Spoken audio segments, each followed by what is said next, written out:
heading into week 9 on the pump fake.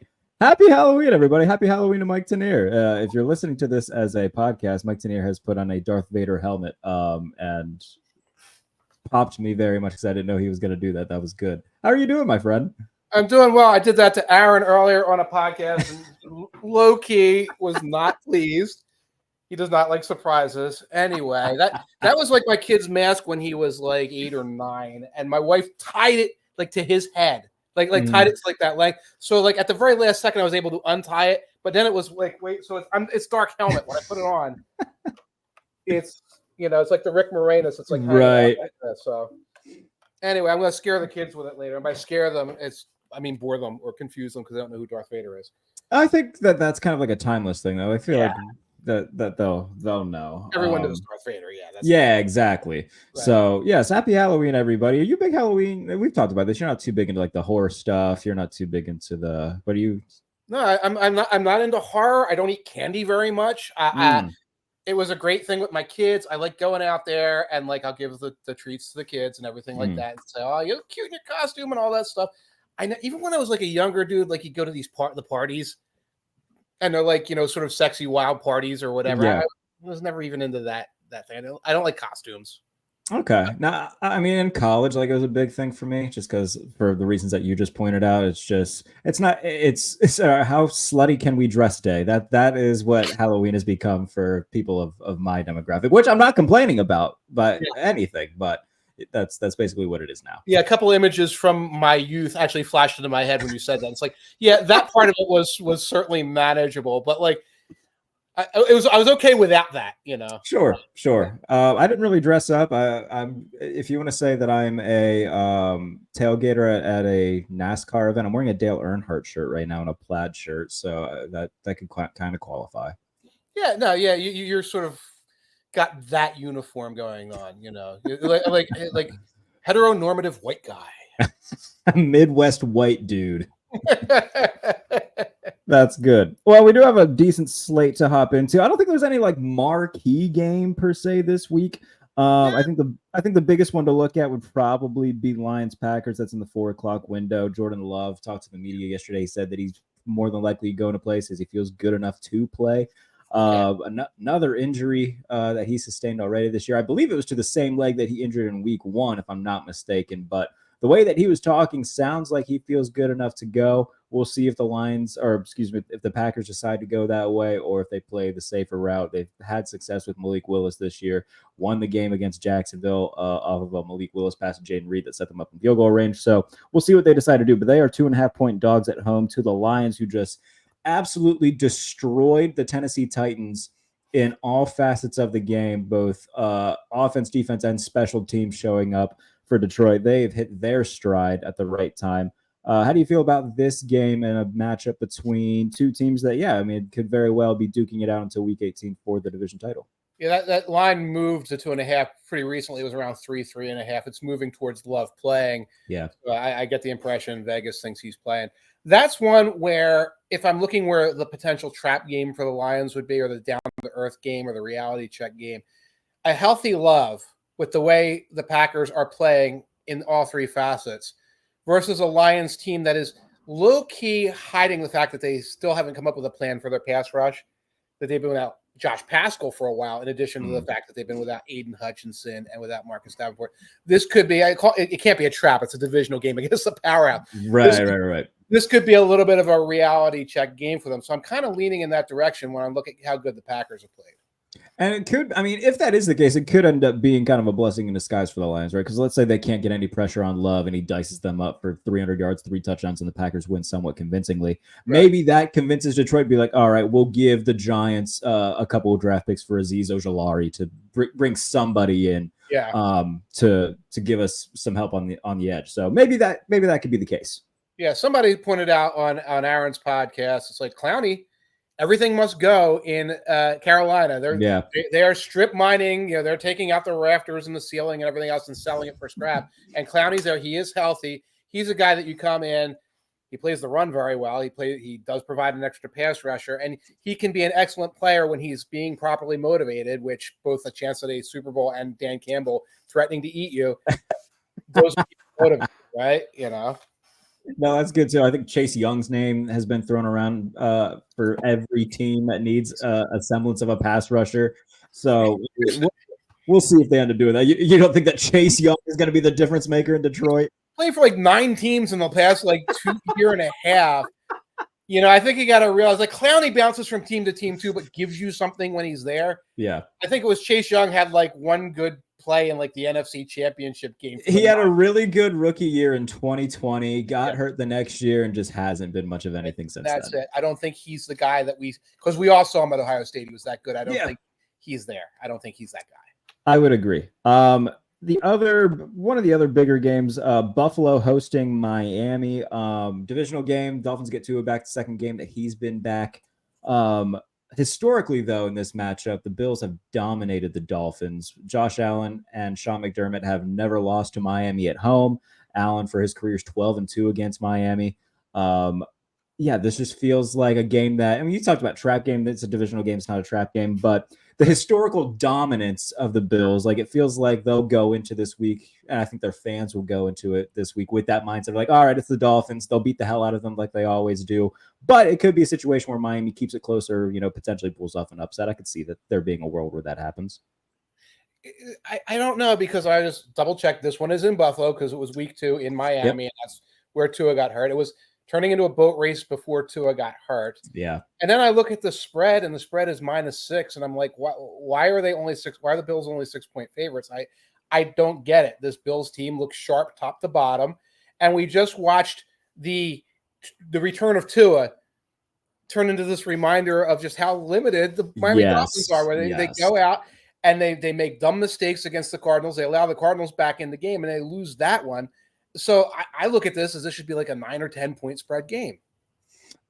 On the surface, I would agree, definitely. And the Bills, I wrote about it today just because I was amazed by how well they've played Miami, and that just seems to be the constant thorn in the Dolphins' side is playing Buffalo. So let me pull up numbers here in terms of just how well they've played them. So in the 14 games that Allen has played against Miami, they've scored 30 points in 9 of those games, 40 points in 3 of them, and 8 of the 12 wins have been by double digits. So it has been historically dominant from Allen and McDermott over Miami.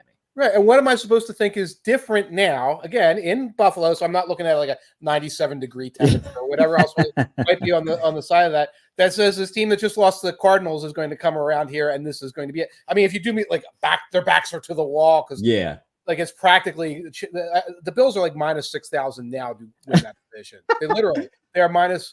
So I don't want to pull. It's either 4,000 or 6,000. It's crazy, and then I think it becomes bets are off another week or 2. Yeah, I think so. Right now they have, they're 4 games ahead of the Dolphins, but if they win this game, it's basically going to be 6 games because they've beaten them both times, 5 games ahead plus all the tiebreakers. The Jets are also 2-6, so it's not a matter of if the Bills will win the AFC East at this point. It's a matter of when and what seed they'll have.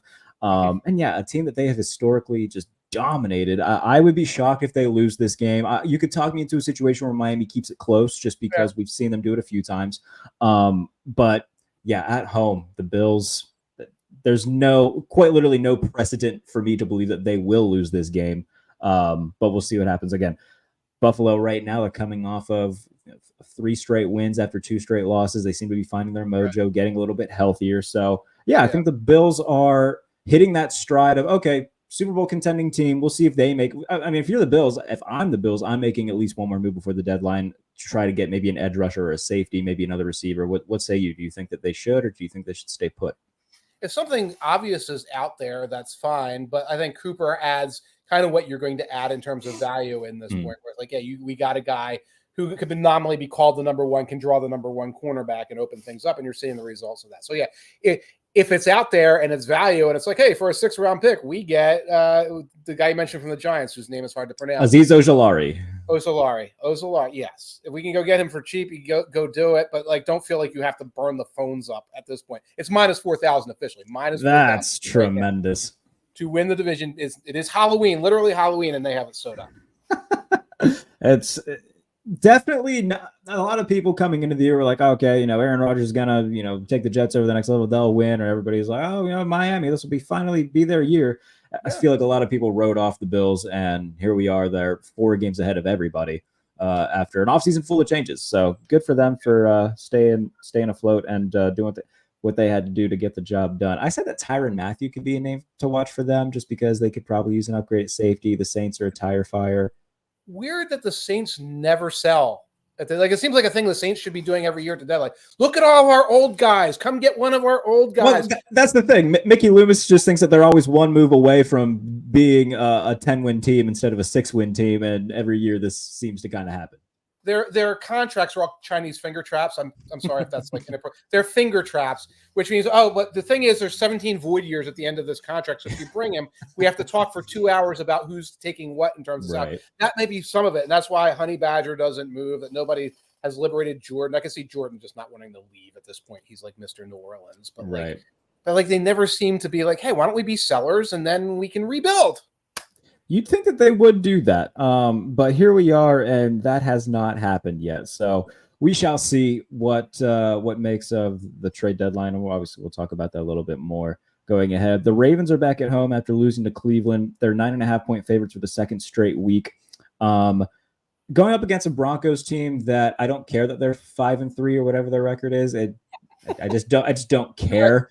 They've beaten the Panthers. They beat Spencer Rattler. They haven't beaten like great teams. They had a win over Tampa on the road earlier in the year, and that's fine. But outside of the defense, like I'm not horrified of Bo Nix, and his advanced metrics all back up that statement. So after a loss since 2020, the Ravens have the best cover percentage in the NFL. So they're coming back home. They just added Deontay Johnson. I think that this is kind of a rude awakening game for Denver, and I think it's somewhat of a get-right game for Baltimore where they just find a lot of offensive consistency. Bo Nix can't do anything against Baltimore's defense, which, to be fair, I mean, you can be able to make some splash plays against this Ravens defense, but I think that this is a game where Baltimore just steps on a team that they're better than. Right. The 9-point spread is a little high for that. It's a lot. Because I can see this turning into a little bit of a defensive slugfest. A couple things about the Ravens defense. I wrote about them.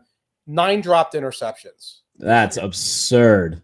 League leading 9 dropped. The typical team will have 3 or 4 dropped interceptions right now. They have 9. They had 3 last week. One I think most people saw because it was in every highlight reel. Yeah. Hamilton lets it bounce off of his chest, and then Winston throws the touchdown later. There was an earlier one in the end zone where I think it was Eddie Jackson. Bounces off his hand so they can kick a field goal. So that's 3 points. If the Ravens have a couple of problems on defense, they're not like optimal on defense.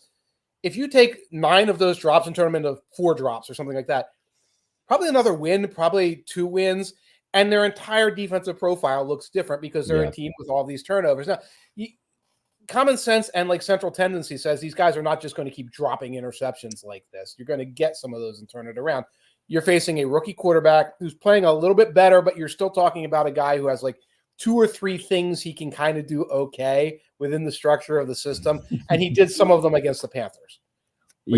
Which is almost like turning the defense off on your video game and just going out there and playing against the Panthers. Honestly, people talk about the Panthers offense. You got to watch the Panthers defense to see something really special.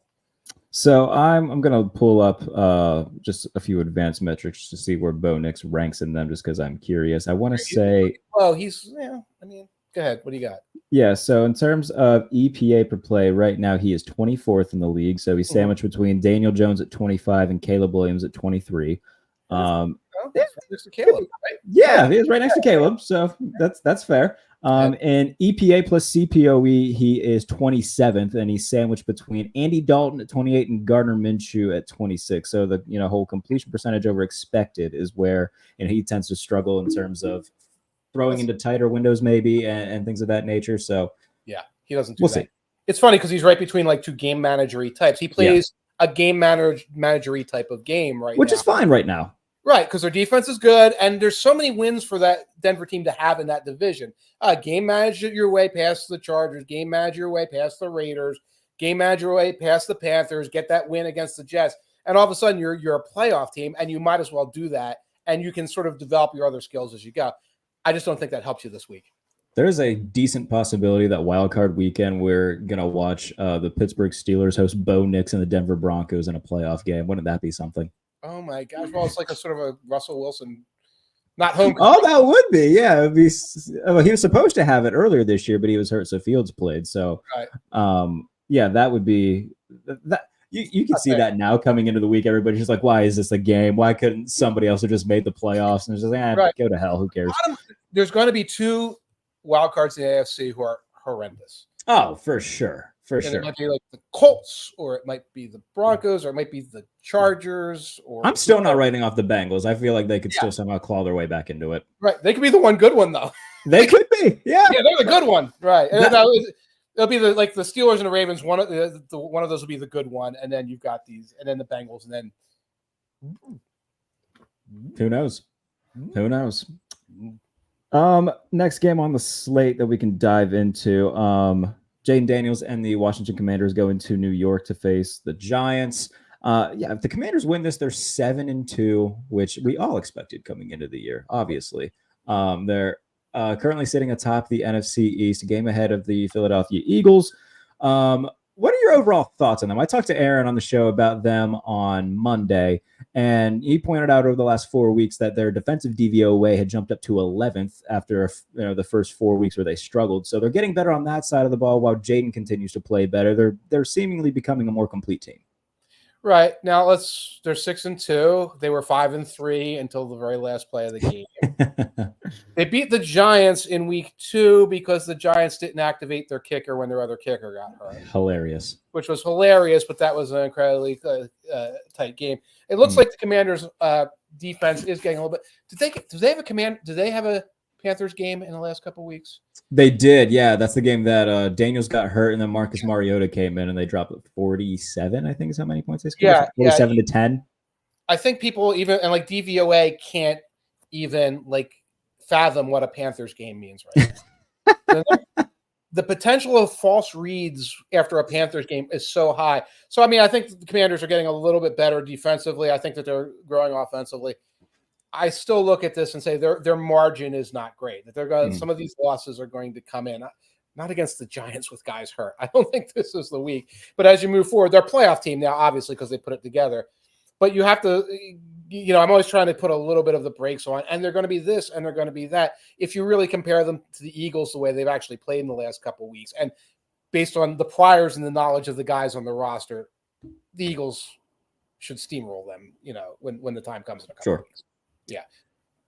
Yeah, and I don't know. I think with Washington, like, we can have the expectations like right now, like, okay, they're going to be a playoff team, but that doesn't all of a sudden make them like, oh, well, they can win a Super Bowl. Like, no, I mean, there's different tiers of these playoff teams. Yes. And I think that they're one of those. It's like fun story, cool to see them get in. Would be awesome to see them maybe win a wild card game, similar to Houston last year, right? Where they came out of nowhere. I think that that's kind of what they've been this year. That's exactly it. And you want to look at that and say, and then you have to build the process to the next thing. Because they can go out there and do that.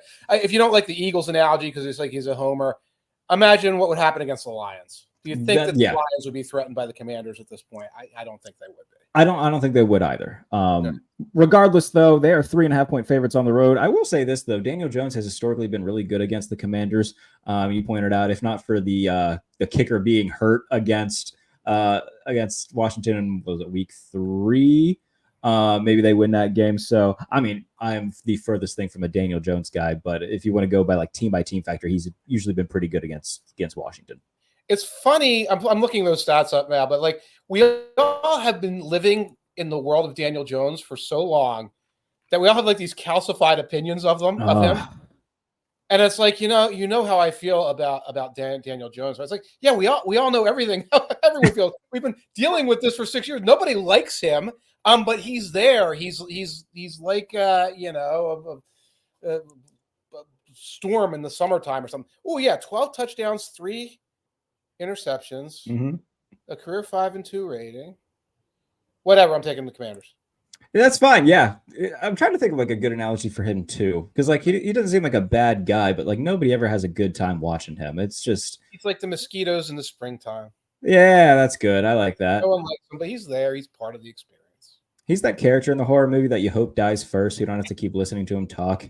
And she's like, all right, please just get him. We know where it's going. Just do him first, and we'll enjoy the rest of these characters. The one you cheer when he dies. Yeah. Like you see, like Michael Myers or Jason Voorhees come in with like some abstract instrument that they're gonna do stuff with. You're like, oh, what's he gonna do with that? Come on, let's make this good. So I think that's kind of what Daniel Jones is. He's the guy that you're waiting to like watch a gnarly kill in a horror movie. All right. Moving on to we'll move on to your Philadelphia Eagles. They host a Jacksonville team that, for all intents and purposes, I mean, stick a fork in them. You could have done that in week 3 and nobody would have argued with you. I think now we're just kind of waiting on the Doug Peterson has been fired notification after each of these games. The Jaguars don't really do that historically. They usually, I mean, with Doug Marrone, they wait until after the season. They've always like been, we'll just do that in the offseason type thing. Right. But yeah, this is a game. Philadelphia looked really good against Cincinnati after a slowish start. They allowed the Bengals to march down the field in like an hour and a half long drive to start the game. And then in the second half, they just completely wiped them out. Offense looked really good. I think that we could start maybe seeing some momentum from the Eagles, and we could see them become the team that we kind of thought that they had been over the past few years, and maybe finally overcome that last season collapse. That we could see them be the team that we thought that they were going to be. That's it. I think all like the toxicity and everything that was really happening in December and January with players and coaches not necessarily seeing eye to eye. I think that page has been turned, finally been turned over the last couple of weeks. This was a team that in 2021 and 2022 was run, bombs up the sideline. And then they try to be this other thing. And if you see what they did against the Giants and against the Bengals, run, and then a couple of bombs up the sidelines. And that works. That should work against this Jacksonville Jaguars team. Definitely a Jaguars team that finds ways to lose. I was watching the film of this earlier, and just 3rd and 2 is impossible for the Jacksonville Jaguars. It must be 3rd and 42. And against the Packers, their big plan was we're going to toss the ball into the flat over and over again on 3rd and 2. And we're going to see if, Brian Thomas or Gabriel Davis can make 2 or 3 jukes to make the play. And I'm like, what is this? What makes you think that's the strategy in short yardage? But every week there's another reason why goal line, red zone, 3rd down, 4th down, anything where it's a leverage decision, the Jaguars go out of their way to mess it up. It's actually stunning. Yeah, and the Jaguars are so weird because they always find a way to not have a complete game. Like there will be games where the defense looks awesome like it did in the first couple weeks where they held the Dolphins to only 20 points. They held the Browns to, I think, 18 or something of that nature. And the defense looked good and the offense couldn't do a damn thing. Then you have games like against Green Bay where the offense puts up 27 and then you have a complete just breakdown of coverage where nobody's in the same county as Jayden Reed, who then runs up the sideline and sets up a game-winning field goal and you give up 30 points. They just are a very incomplete team with a coach that is a sitting duck waiting to get fired. And I think at this point, they're just crossing their fingers, hoping that Ben Johnson wants to move to Florida. That seems to be what they're banking on right now. Which makes sense. And they just traded their left tackle. Like that's very much the epitome of like, we'll see you in April for the draft. This is goodness gracious. Right. And Christian Kirk is also hurt, and he was one of the more consistent guys. So Brian Thomas is also dealing with an injury too. So they're really banged up right now. I thought Brian Thomas was also dealing with some sort of injury. Was he not? I didn't see that Kirk is out for the year. Yeah. Thomas must have got hurt during the game. ETN should be back, but like they'll be 3rd and 3 and they won't give it to him. So who cares, They'll send him on wheel routes and hope that they'll have enough time to get him open for a 3rd and 3 conversion. The wheel route. Let's see what else do we got here that we can look at. Oh, let's talk about the Vikings and the Colts because now it's going to be Joe Flacco against Sam Darnold instead of Anthony Richardson against Sam Darnold. What are your thoughts on the whole Colts Anthony Richardson situation right now? All right, this is multifaceted. So you start with the fact that they make this benching right after the I took myself out of the play thing. Yeah, I don't think he was benched for that, and I don't think anyone should be benched for that. If that's the thing you settle on Monday morning in a meeting with the guy. Like, you can't take yourself out, kid. You can't do that. Yeah.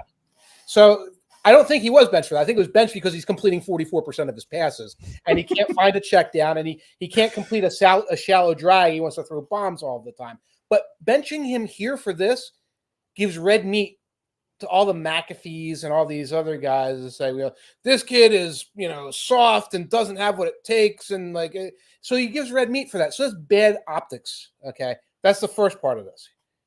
Second part of this. Okay. The left tackle, Raymond, is in concussion protocol. You're going to be without your left tackle against one of the biggest blitzing and the most complicated blitzing teams in the NFL. Now, the best way, and the Lions showed this a couple weeks ago, and I think the Rams did a little too. The best way to beat a blitzing team, especially that wants to put 7 guys in the line and send 4 guys back and 3 guys over here, run directly at it. Mm-hmm. These guys want to back up, and then you can send the lineman right down their throat. Now, you don't have your left tackle. You're putting a backup in there. Do you want to run right at them with Anthony Richardson, who can do zone read and fake the option and everything like that 35 times a game and protect your left tackle by going straight ahead? Or do you want to put a 40-year-old pocket passer back there? you see what I'm saying? This is not like if you put him out there, Richardson, and he throws 3 interceptions or whatever, we're benching him. It's separate from the other thing. Hey, if they benched him at halftime after he threw that interception last week, we're not having this conversation right now if they did that. We're not even having this conversation right now. Like, he got benched because that interception was completely insane. But the way they're doing it right now, and also, and we can talk about this, they didn't inform the receivers. Stakem didn't inform the assistant coaches. Flacco was sent out there to be like, yeah, it's kind of strange how we're doing this. Like, you send him out there to try to be the communicator. The monosyllabic Joe Flacco is going to go out there and he's going to put this fire out. No, he's going to mumble. And he's also not going to say anything that reflects badly on himself. It's yeah, this is kind of a weird way of doing things. It's terrible. It's terrible management. It's terrible leadership. It's terrible coaching. And it's immaterial of what Richardson has done, because even if he's done the worst thing in the world on the field, you don't handle it this way. Yeah, and they knew when they drafted him, okay, this dude is incredibly raw. And he hasn't played a ton. It's going to take some time to develop this. Yes. And I'm not going to be the one to make the full on Josh Allen comparison. Oh, look what your reward could be. He's very much 1% of what could happen. But at the same time, I think each time something like this does happen, teams like Buffalo do look really smart for understanding, hey, this is going to be more than 1 year where we got to mold him and, help him figure out what being an NFL quarterback is. And to kind of, I don't think that they're giving up on him per se. I think it's okay at times to be okay, let's sit him down. Let's try to calm things down, because we can't have him. I tweeted, I was there's nothing like the pure bliss of checking in on the Colts game and seeing Anthony Richardson is 8 of 27 for 270 yards and 2 touchdowns. What the hell has happened in this game? And 2 60-yard touchdowns and 1 45-yard run. But also, those are the only plays he made at all. Yes. Yeah. Exactly. So I don't think that there's necessarily anything wrong with just wanting to reel him in and be hey, you need to be able to do the simple stuff here. That's why we're going to pull you, just so you can, kind of see what it could look like. Doing it against the Vikings, I agree. That's a bad way to do it. Right.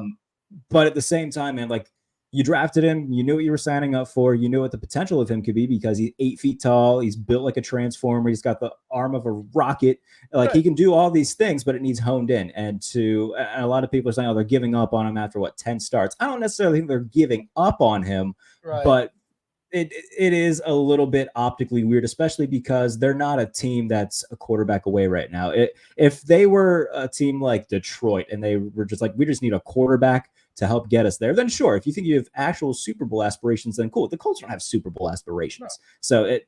So none of it really makes much sense to me either. Right. This is a team that could win 9 games because you're going to get 4 from the bottom of your division. Yeah. Go into the playoffs with this kid. And you could still be doing we're just going to run the ball 35 times, which is how the Eagles developed Jalen Hurts, and Stakem was there. The NFL coaches, they talk about process. And then when something goes slightly wrong, they do knee-jerk panic crap. Yeah. And this is knee-jerk panic crap, whether it's Stakem. I don't think it's Irsay. Irsay is, stoned and listening. Phil Lesh passed away. He's holding awake the bass player for the Grateful Dead, if you're Yes. So Irsay is still probably holding awake and is probably on the phone with Bob Weir talking about stuff. He doesn't care about the quarterback situation. This is Stakem, and Stakem is having this weird panic attack, and he's taking everyone else with him. Jim Irsay looks like the type of guy who would own a boa constrictor. What do you think? Yes, he would definitely. If he had a little less money, Actually, he could own his whole zoo if he wanted to. But Probably. Yeah. I feel like he would be a guy like in his big mansion. There's just a room where it's just filled with snake cages and a bunch of like random amphibians. It's like, oh, that's okay, sure. It's actually filled with old guitars and Monty Python movie props. Man, things like that. I recently just watched Monty Python, like for the first time. Holy Grail, or it was the Holy Grail, yeah. And I was like, wow, I'm really late to this party because this is funny. How many of the jokes did you? Oh, I know, I've heard that joke. Yes, there was a few of them like, oh, that's where that came from. Okay, I got you. So yes. Yeah, they're very good stuff from those flicks. Let's see, Dallas and Atlanta. That could be somewhat of a fun. If the Cowboys lose this, I think we can kind of just stick a fork in this. I'm already on the verge of being like, all right, they're done. But because you got Trevon Diggs coming out after the game, his pads are still out. He's calling out the media, being like, "Hey, you don't know what this takes." Well, whatever he said to whoever was criticizing his play. I just think it's funny that the first thing he does when he gets to the locker room, checks Twitter, and then immediately bolts to find out who's talking shit on him. That just made me laugh. I just think that this team is. And I said this to Aaron on Monday. It was like the 49ers and Cowboys seem kind of similar right now to me in terms of, all right, they're somewhat dysfunctional right now. I'm trying to figure out how to win games. It's just that the 49ers have the talent to overcome their dysfunction. The Cowboys right now do not. Right. Officially from Aaron, if the Cowboys lose, they only have an 8% chance of making the playoffs. That's how bad it gets. If you look at the way the tiebreakers start the lineup, because you would lose a Falcons tiebreaker and you've already lost a Niners tiebreaker, et cetera. And yeah, in terms of the injuries, the Niners have suffered real injuries now. We're not doing the Christian McCaffrey joke anymore because there's more going on there. But they can still overcome it. Plus, they keep getting guys back. You look at Deron Bland being out, and he might be out permanently. I know he was activated, but the story is that he might not, they might have activated him just because there was nothing else to do with him. Right. Micah Parsons is very slow to get back. You've lost Tank Lawrence. Diggs was on the injury report. I don't know what the story is there. You've run out of dudes. And you don't have a culture there where it's like, well, we can next man up this. That's where the whole Jarrett and Mike McCarthy magic comes. Jarrett. Because it's like, well, other teams will play next man up and we'll scrap a win. This Cowboys team is not scrapping a win. I agree. I'm waiting, and I said this to you a couple of weeks ago, and I still feel this way. I'm waiting for the knee-jerk overpaying for a trade from Jerry Jones that thinks he's going to fix everything. I think the joke I made before is like trading like a third for Miles Sanders. I'm waiting now to get the notification the Cowboys have sent like 3 first-round picks to Cleveland for Nick Chubb. I think that's what I'm waiting for now. He hasn't done it since Amari Cooper. I know. Right. And I think he's like on forced austerity now. I think he's a little bit like where my mom got when she was 80, where it's like, oh, I can't afford a Whopper Jr. Like, Mom, I have access to your bank account. I'm not going to talk about my family finance. The $3.49. I think you can afford a Whopper Jr. You're not that poor. And I think Jarrett in his mind is like, well, I can't afford to buy groceries right now or whatever. Oh, yeah. I mean, he said that about Derrick Henry. He's like, oh, we couldn't afford to pay Derrick Henry. Here's the thing, Jerry, you probably could have. Yes, you probably could have because you had tens of millions of dollars around to pay Dak and pay CD. And, you could always like get rid of a guy if you had to along the way. But like that's the mentality. Now, it's still a 3-point spread. I want to give you I gave this to Aaron. I always talk about never betting on the Falcons. Yeah. And I think the Falcons should win this game. If nothing else, they're just a healthier team, and I think they're a better team. Here are their home favorites right now. Yeah. The Falcons, as home favorites against the spread, since last year, are 3-8. Oh. And since 2018, since the Super Bowl collapse, against the spread as home favorites, 11-24. That is rough. Right. Now there's some wins. There's some wins in the no cover wins in there. There's a bunch of them. But like if this spread gets to 3.5, do not touch the Falcons. Because you see what the Cowboys do anyway. They come back in the fourth quarter and they make it look good. So watch out for that. And there's a game in 2020 between these two teams. Obviously, things changed, but it was in Dallas. You remember when Atlanta was up like 15 with like a minute and a half left, and they somehow blew it, and the Cowboys won? Yeah, and it wasn't like 10 special teams mistakes or something in that one. Yeah, because I think the Cowboys got an onside kick. They drove down and scored a touchdown. I'd have to go back and look at the play-by-play. Somebody didn't know the onside kick rule. It's a blur. It was September of 2020, not a good time for most of our lives, but like it was absolute chaos. Yes. So Yeah, I think that I'll take Dallas to at least cover here, and it'll be a close-ish game. Is Brady on the play-by-play for this? Because I feel like he's just become the unofficial commentator for the Dallas Cowboys, minus last week when he was on Bill Seahawks.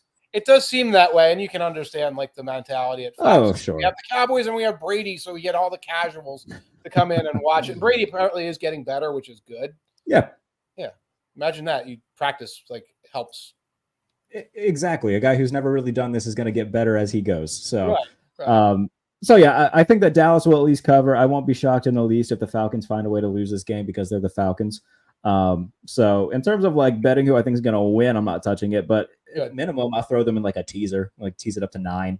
Yeah, and include that. It's a very good teaser game, but I take the Cowboys and then tease it so they get plus 7, plus 8. Yeah, exactly.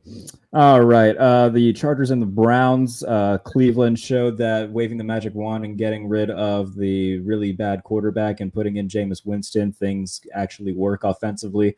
Playing a Chargers team that, I mean, there's nothing fun about watching the Chargers whatsoever. So this is going to be one where like red zone cuts to like once, and Scott Hansen's going to be like, I didn't even know this game was going on right now. If I'm being perfectly honest with you, I totally forgot Chargers Browns was happening. It's going to be like 3-3 with 2 minutes left in the fourth. Yeah. So if anything, take the under here of 42.5 in my opinion. That's a good one because a lot of times I like chaos overs with like weak defenses. But the Chargers control the clock, They run. They don't give you turnovers. They punt. They play field position. So I would go under in that one. Yeah, that's a 1:00 game. Yes, it is. Which is interesting because I rarely get to like interface with the Chargers at 1:00 since they put them on at midnight. They sure do. Yes, on ESPN Plus, where like 9 people watched it. I think the NFL's finally found their line. Like they're like, all right, we can charge them for this, they'll watch it. We'll charge them for this, we'll watch it. All right, they're not going to pay for ESPN Plus to watch the Chargers Cardinals at midnight. All right, that's where we draw the line. All right. No, especially when there's another game on simultaneously. Yeah. Right. Unless you're a Chargers or Cardinals fan, you are not watching that game. And what giant fan bases they are. Like the Cardinals fan base is like a 275-yard circle around the Glendale Stadium. Oh, that was funny. That was good. There was another one. Oh, Bengals Raiders. Yeah, the Bengals should win this game again. I'm not giving up on them in the AFC. I think that this is, even with how bad their defense is, I think the offense will be able to overcome, especially a game against the Raiders. They should be able to get to 4-5. And with how much the AFC is kind of eating each other alive right now, they could be that 9-8 team that sneaks in with a wild card spot. Yeah, I'm looking down the road at their schedule. Their schedule is tricky down the road. Their margin for error is low. Let's put this way. You better get a win in this game because you have Ravens, you have Cowboys, you have Steelers twice, you have Broncos who are going to remain a very tough out along the way. The Browns are now a tougher out. Do not mess this up, Cincinnati Bengals. Yeah, I was going to say they play all the AFC North plays all of the rest of their divisional games in the second half. I know the Steelers play all of theirs. The Bengals play most of theirs. It's going to be it's going to be a lot. I mean, in-season Hard Knocks for the AFC North is going to be apparently very must-watch TV. So, yeah, I mean, the Browns should win, the Bengals should win this. They're 7.5-point favorites. The Raiders, I mean, you talk about fire sale. Why are they not selling more? I feel like they should just be offloading everybody. They got nothing to sell. They got Jacoby Myers still. I think that they should maybe look at moving him. Yeah, he's a real good ball player, but like I don't know the mentality. You are kind of crippling the rookie coach when you do that, although I don't know how. Do you think he comes back next year? I feel like he could be a one and done. He could be a one and done. I have a hard time gauging the mentality of Mark Davis right now. I was just actually looking to see the Raiders. They lost to the Chiefs. That game evaporated from my brain. They actually played them on a top. But it's like, whoop, like this is not a thing that you even have to think about. Yep. My theory is that Max Crosby likes Antonio Pierce. Yeah, I think in talking to him a few weeks ago, I mean, he was very, and even in the offseason, I mean, he was very outspoken about, like, I want him to be the head coach. And I think a lot of that, he said, was just stability, just because he's had so many damn coaches so far. And he just wanted somebody that's been in the building. So what Crosby wants, Crosby gets. I mean, hey, if you're the Raiders, that's a hard thing to argue with at this point, considering that he's one of your like 3 players that matter right now, and you're paying him a lot of money. So Another thing with it though too is like Mark Davis is. I think he's still paying Josh McDaniels and John Gruden. Is he going to pay all of these coaches just to not be there? Right. He's paying Devontae, I think, still. Yeah. There's like this list of people who he's still. I think he's paying Garoppolo still. I forgot about Garoppolo and the Raiders. Yeah, that's right. So like, yeah, you don't have to pay Pierce much money. So. Yeah, no, you don't. No, you don't. He's probably. I think there's like a thing that's like Mark Davis is like flying Spirit now, just because he's like so cash poor because he's paying people that don't work for him anymore. Oh my God, the poor guy. Let's see, Patriots Titans. That is going to be maybe the worst game of the week. If you're betting on this game, God help you. But I think that it'll be a low scoring game, so you might be able to get away with taking the Patriots plus 3.5. Yeah, I spaced on even an injury report. I don't know if Drake May is in protocol right now. The Titans, they like Will Levis is going to have plenty of extra time to get better. Like, yes, we know what that means. We know what that means. You mean we're going to be drafting a quarterback in April? We're drafting a quarterback, and Mason Rudolph is going to be stumbling around out there. I have no sense of this game. It's in my brain. So yeah, a potential Jacoby Brissett versus Mason Rudolph. I don't think that there's going to be too many eyes on that one. That would have been a fun one to try to put on ESPN Plus to see what the line would have been. See how much ratings you could have got for that. Yeah, just so you know what your floor is. Yes, that would be. That's one of those games that I would have expected to see them play in Germany, because apparently Germany always gets the worst games. Patriots Titans would have been a good Germany game. Oh my God, yes. Saints Panthers, nothing to really talk about there. Is Derek Carr coming back?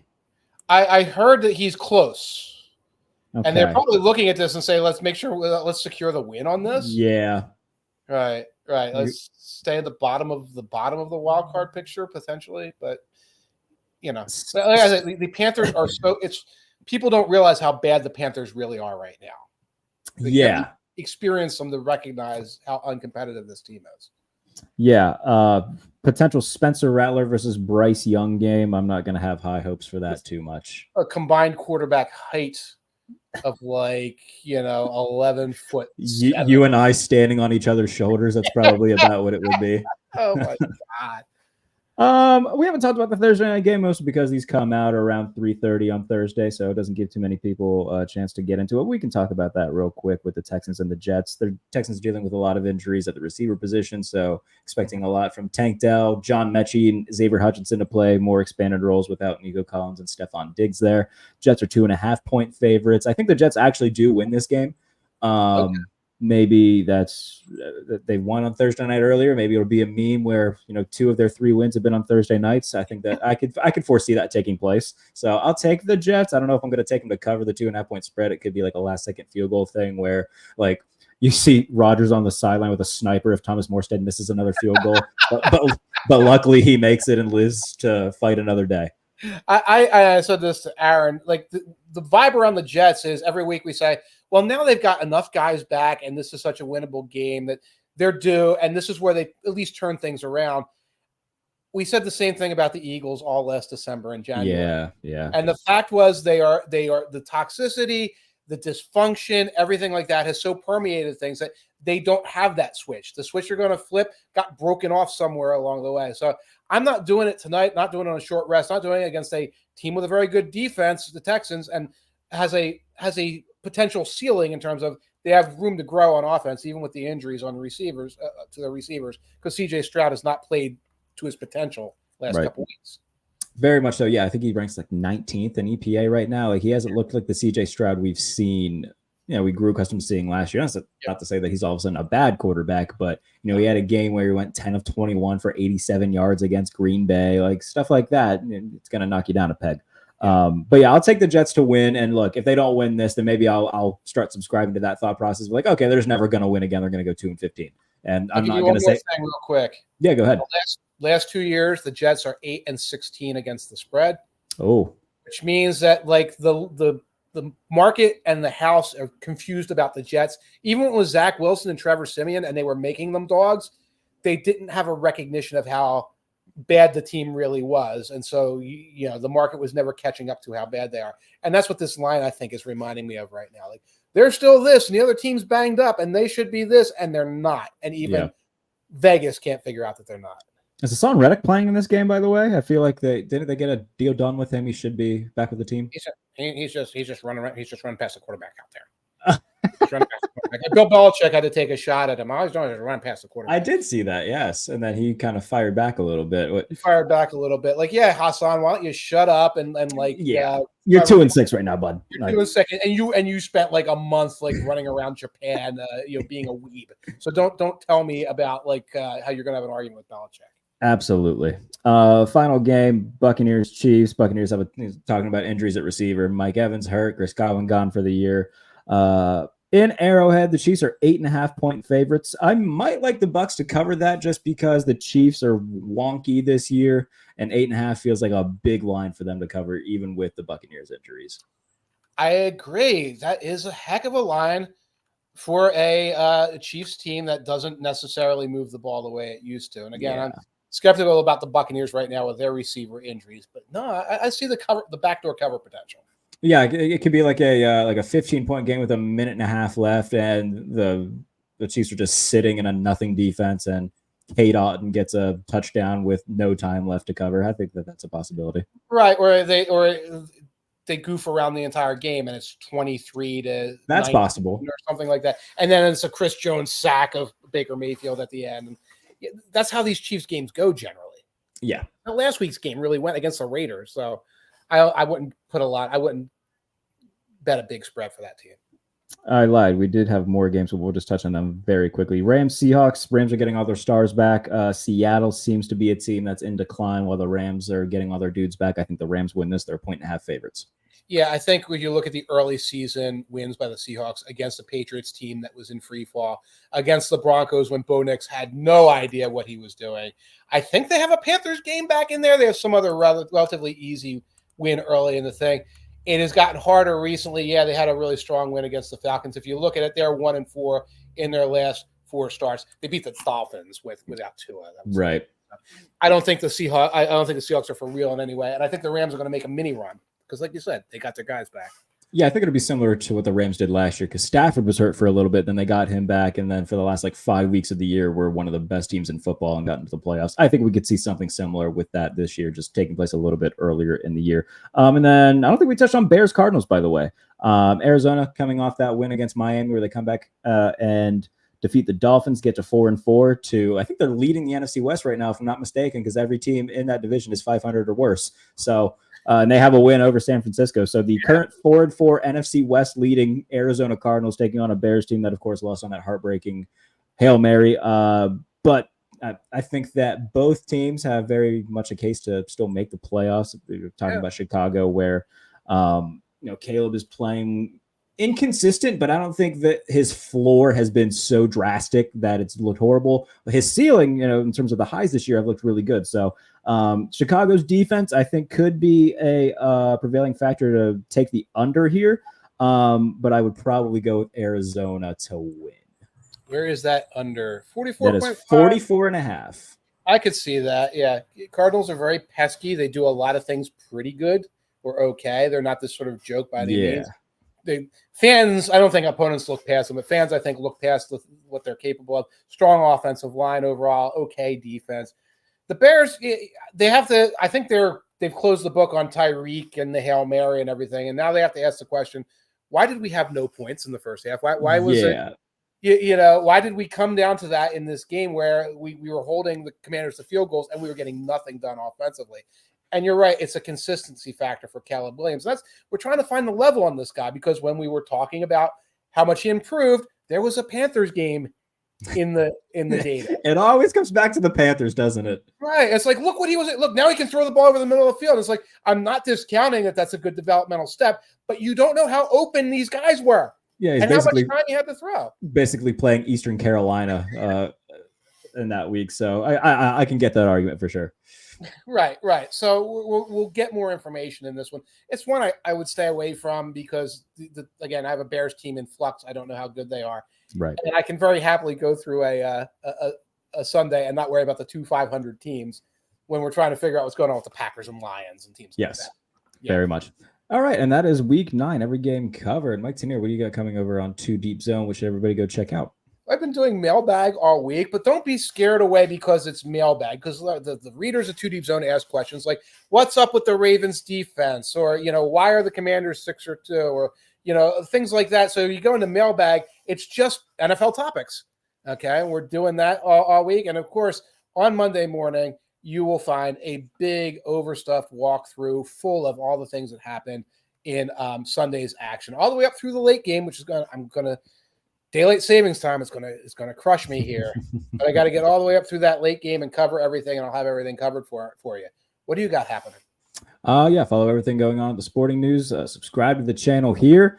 If you want to go and watch the latest episode of me and Aaron Schatz, just going over kind of the mid-season outlook and what teams could be, what teams might be imposters, what teams could rise to the occasion and become more real contenders. So that is on the channel wherever you get your podcasts.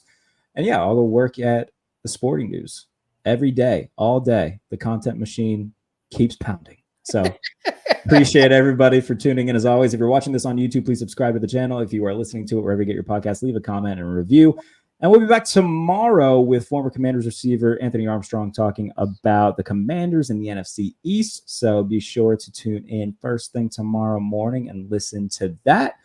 Mike Tanier, my friend, I need to tune into one of these mailbags and ask you like holiday questions. I'll ask you about eggnog. How do you feel about eggnog? Please do. Now, folks will come in and I apologize to any of my readers because they'll ask like which team should be like wear which costume or be which candy. It gets harder and harder to do those gags. Those ones are when you do it for so long, it's just like, all right, I'm just kind of fried on it. You're fried on it, and you're in the middle of the season. You're actually trying to look up the Ravens defense, and I apologize. But it's like, what are your opinions on eggnog or something like that? That's something. I was able to do the joke again about how whenever we're eating out with all the sports writers at an event, there's always the least adventurous eaters and the most adventurous eaters, and they always want to eat together in the same group of things. And it's like we need a place that sells chicken fingers with only ketchup. And at the same time has like tempura sushi. Tempura fried pelican anus or whatever.